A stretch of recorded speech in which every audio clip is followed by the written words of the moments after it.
চট্টগ্রামে বেসরকারি ১৯টি আইসিডিতে রপ্তানি পণ্য এবং খালি কন্টেনার হ্যান্ডলিং বন্ধ হচ্ছে কাল। বর্ধিত ট্যারিফ আদায়ে ব্যর্থ হওয়ার জেরে এমন সিদ্ধান্ত নিয়েছেন মালিকরা। এতে বন্দরে যেমন নেতিবাচক প্রভাব পড়বে, তেমনি মারাত্মক হোঁচট খাবে দেশের তৈরি পোশাক খাত, জানিয়ে উদ্বিগ্ন কারখানা মালিকরা। গেল জুলাইয়ে রপ্তানি পণ্য আর খালি কন্টেইনার হ্যান্ডলিংয়ের চার্জ ৪০ থেকে ৬০% বাড়ায় বেসরকারি আইসিডি মালিকদের সংগঠন বিগডা, যা কার্যকর হবার কথা ছিল গত সেপ্টেম্বর থেকে। তবে ব্যবহারকারীদের আপত্তি আর আদালতের স্থগিতাদেশ থাকায় তা সম্ভব হয়নি। নতুন এবং ফিরে আসা গ্রাহকদের জন্য নগদে চলছে ক্যাশব্যাক সহ প্রতিদিন হাজারো উপহার জেতার সুযোগ। হবে আশা আর ফেরা, সারপ্রাইজ সেরা।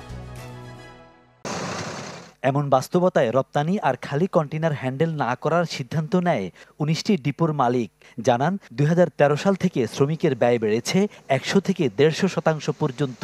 ব্যবহারকারীদের কাছ থেকে যা আদায় না হলে আর ব্যয় মেটানো সম্ভব নয়।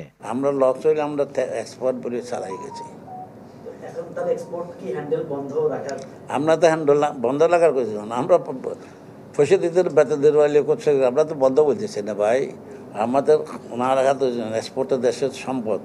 আমরা কি করবো যদি আমার লেবার বেতন দিতে না পারি, আমরা কীভাবে পয়সা করবো?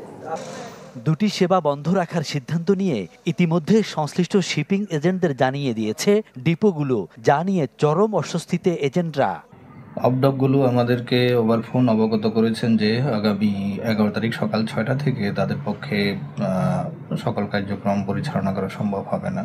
এখানে কার্যক্রম বলতে আমরা যেটা বুঝি export cargo receiving, export stuffing, export container movement to the port, empty container handling এবং রিসিভিং ফ্রম কনসাইনি। চট্টগ্রাম বন্দর দিয়ে রপ্তানির শতভাগ কন্টেইনার জাত হয় আইসিডিগুলোতে, যার সিংহভাগ তৈরি পোশাক।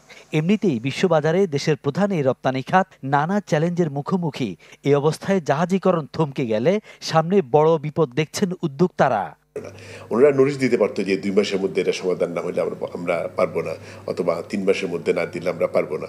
তখন হয়তো একটা আলোচনার সুযোগ ছিল, কিন্তু এখন যেটা করা হয়েছে সেটাকে আমি অনেকটা তুগলকি কাণ্ড বলতে পারি, এবং এটা আমার মনে হয় ওনাদের ইমেজের জন্য ক্ষতি হবে।